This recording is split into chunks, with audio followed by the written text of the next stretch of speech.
Search engine optimization, getting your site ranked higher in the search engines.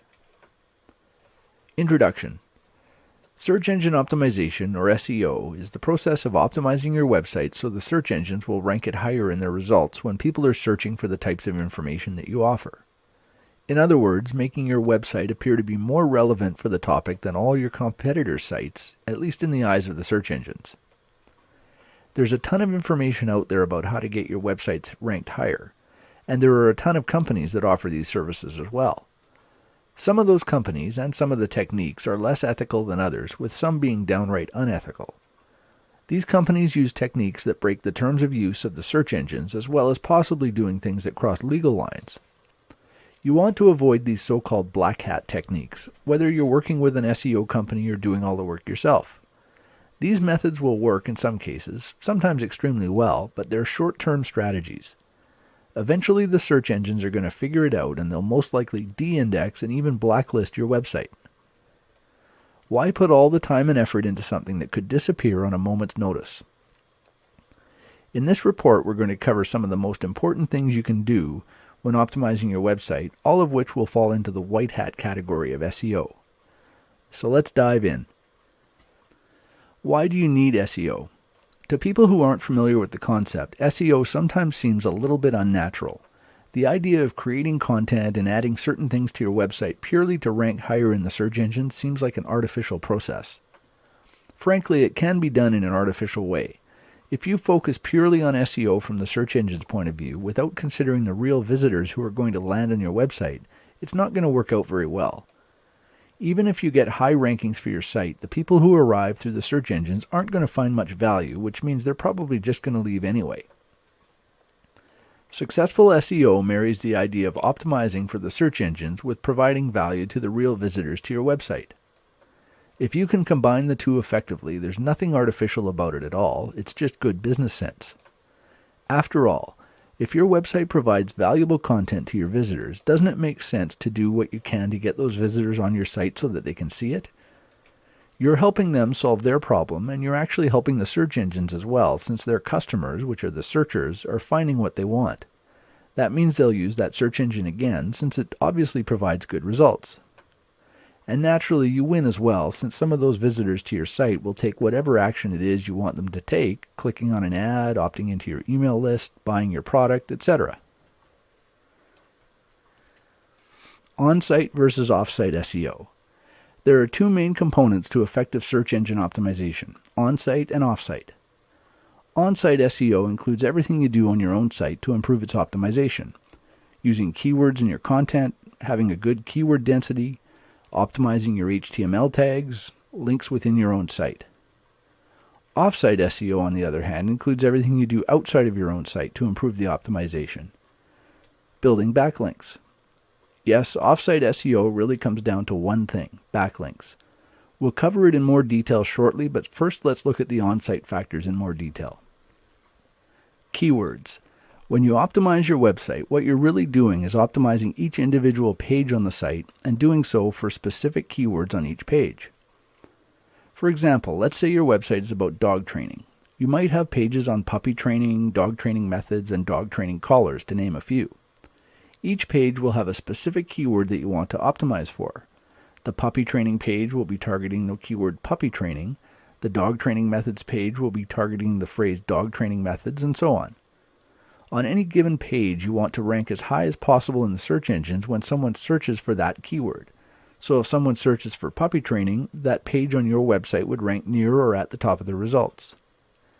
These keywords can be identified using a tool like the Google Keyword Tool or other applications like Micro Niche Finder or Market Samurai. You should always be working from a keyword list when you're optimizing your website, otherwise you may be targeting keywords that nobody's actually searching for. For instance, if you have a page on your website about your company's brand of dog training collars, optimizing for that specific keyword, say XYZ training collar, may not be very effective if nobody ever searches for it. Once you know what keywords you want to optimize for, you should start creating pages on your website for each of them, each optimized for different phrases. Some pages might be able to target more than one keyword phrase, mind you. You might have keywords like dog training collar and most effective dog training collar, for example. If you optimize a page for most effective dog training collar, it encompasses the other keyword as well, so when you optimize for the one, you're automatically optimizing for the other. The first thing you should do to optimize your content is to include the keyword itself. You don't want to overdo it and use it too many times, which is known as keyword stuffing, but you should use it a few times. It's a good idea to target a 1% to 2% keyword density, meaning for every 100 words on the page, your keyword should be used once or twice. HTML tags. Another important place to use your keywords is in the HTML tags on your page. This includes tags like the title tag, meta tags, H1, H2, H3 tags, and so on. The title tag is the most important of them all, so make sure you use your keyword once in the title tag as close to the beginning as you can. You should also include the keyword in the meta description and keywords tags. These aren't particularly important, nothing like they used to be, but they can still have a very small impact. It doesn't really take much effort to include them, so it's a good idea to do so. When you write your meta description tag, there's another important thing to remember. Most of the search engines, Google in particular, often use this tag as the description in the search results. So you want to write a description that makes sense to a real visitor, and preferably write it with a good call to action that will convince the searcher to choose your site out of the list of results. If you have a good description, you can sometimes get more clicks at position 2 or 3 than the site in the first position if its description isn't as effective. The other tags that should include your keyword if possible are the H1 tag and possibly H2 and H3 if it doesn't push your keyword density too high, and the image alt tags. If you're building your website in a tool like Dreamweaver, you can manage these tags manually as you design each page. If you're using WordPress or some other type of CMS or content management system, they most likely have a plugin that will handle this for you, such as the all-in-one SEO plugin for WordPress. Links within your own site. We're going to discuss backlinks in just a moment, but backlinks don't all have to come from other sites. You can also link between pages on your own site, and those count as backlinks as well. You don't want to overdo this. Linking to every other page on your site from each page isn't going to be very effective. The proper way to approach in-site linking is to link to other related articles, either within the content of the page itself or in a related links list at the bottom. This helps with SEO because the links are highly targeted, and it also helps your human visitors by giving them links to other pages they might find useful. Off-site SEO. Off-site SEO really comes down to one thing: backlinks. That is, links pointing to your website from other sites on the internet. Google was the first search engine to count these links as a factor in how they rank websites, but all the large search engines use links as a factor these days. The idea is the more links you have pointing to your site, the more popular it is, and therefore the content must be useful. Of course, Google's original algorithm assumed that these links were appearing because other people thought your content was good enough to link to. Building your own links kind of circumvents that assumption, but it's a necessary part of SEO. Hopefully the content in your website is good enough that other people will link to it as well, so over time you'll have a mix of links that you've built and links that have appeared naturally. Link sources. There are a lot of ways you can build links to your website. Some are easier than others, and some might even cost some money. But there are several methods that have worked quite well for years now and will most likely continue to do so, provided you do them correctly. Article marketing. Article marketing is probably one of the most widely used link building strategies simply because it's relatively easy and it doesn't have to cost anything. You submit articles to sites like ezinearticles.com and goarticles.com, and in exchange for the free content, they let you include a resource box at the end of your article with links back to your website. Over the last few years, there have been a lot of so-called systems that have recommended writing short, low-quality articles in large numbers to generate a lot of links back to your site. This strategy doesn't work very well any longer after Google's recent updates. But article marketing itself still works fine. You just need to make sure the articles you submit are high quality, with enough length to actually provide a good amount of information, usually 500 words or more. It takes more work, but frankly, taking shortcuts isn't a long-term strategy anyway. You're much better off to submit one 500-word article that will be live on the internet for years to come than to submit 3 or 4 200 to 250-word articles that might get removed if there's another shakeup with Google. Always think long-term when doing your link building. Social media. Social media sites like Twitter and Facebook have really taken off over the last 2 or 3 years. These have become powerful sources of backlinks, particularly if a lot of people are talking about your site and linking to it. You can seed this viral process through your own account, but when it comes to social media, you need to be providing some real value in the content on your site. People won't share junk, and the search engines know it. That's one of the reasons they're putting more and more weight on these social sites. If lots of people are sharing something, it probably means it's worth sharing, so by extension, it's worth having a higher ranking in the search results. At the moment, Facebook and Twitter are the two most powerful social media sites, but this is an area that can change pretty quickly.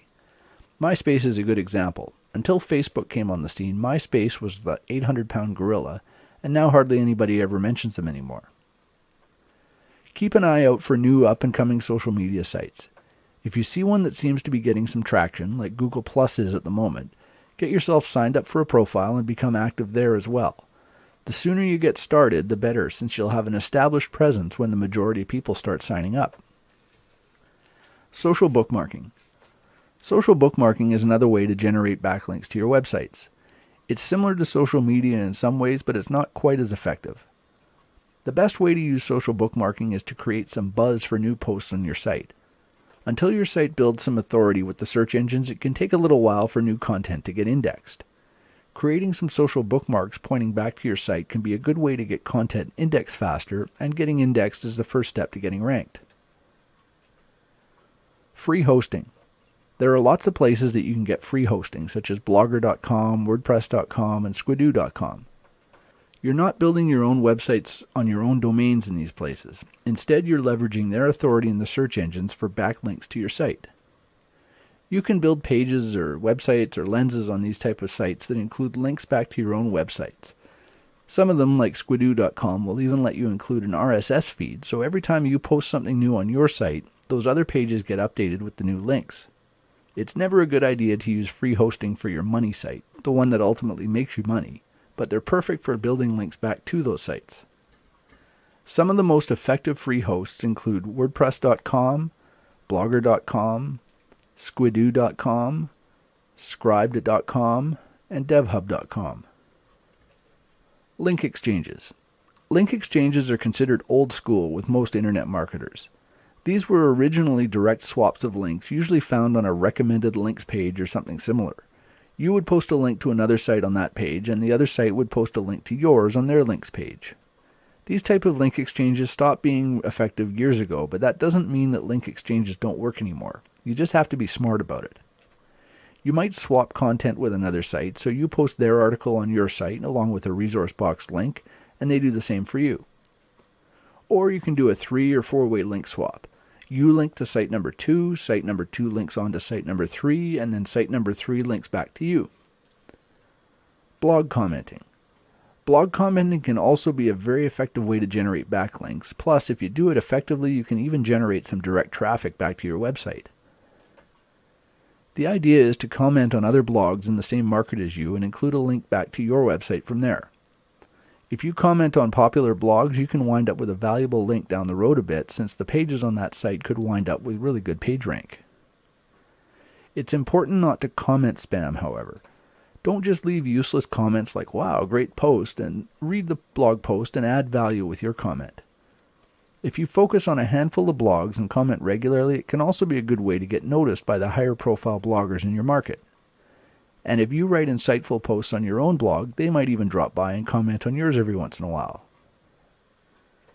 The link in your blog comment can come in a couple of ways. When you leave a comment, most blog platforms ask for your name and a website URL. When the comment goes live, your name will be hyperlinked to the URL that you enter. Some people recommend using keywords as your name to get good anchor text links in your comments, but I don't agree. How likely is your comment to get approved when it's coming from someone named Dog Training Methods? Most bloggers will just delete those type of comments. Even if you use your own name, you're still getting a link to your site. And if you really want to get your keywords in there, try something like John the Dog Training Guy Smith. Some bloggers will still delete this, but it's got a better chance of approval at least. The other way you can get backlinks through blog commenting is through a WordPress plugin called Comment Love. Any blogs that use this plugin will add a link to the most recent post on your site to the end of your comment, assuming your website is a blog as well. Sites that use this plugin are obviously aware of the value of a backlink, so they're often good sites to target since they're more likely to accept your comment, assuming it adds value, of course. Paid links. Another way to get backlinks is to pay for them. There are services like textlinkads.com and textlinkbrokers.com that sell links on behalf of other websites. You can choose the page rank of the page your link is on, and in some cases you can even buy site-wide links, putting a link to your website on every page of their site. These links can cost quite a bit, particularly when the link is on a higher page rank page, so whether or not it's a good investment will depend on your budget and how well you can monetize your visitors. And keep in mind that the search engines don't like paid links, at least paid links that aren't labeled clearly as such. If they identify a link as being paid, they might discount it anyway, resulting in little or no value being passed. Another option for paid links is to set up private deals yourself. If you find a website that's ranking well and has some pages with decent page rank, you can always contact the webmaster directly to see if they'd be interested in selling you a link on their site. These type of arrangements are a lot harder for the search engines to identify, so they can be worth the extra work. Conclusion. We've covered some of the basics of search engine optimization in this video: on-site optimization, building backlinks, and backlinking strategies and sources. If you implement what you've learned here, you'll have better SEO than many of your competitors and will be able to outrank many of them with relatively little effort. And as you get more experience, you'll be able to expand on what's working for you and possibly even outsource some of the work so you're not spending all your time on SEO.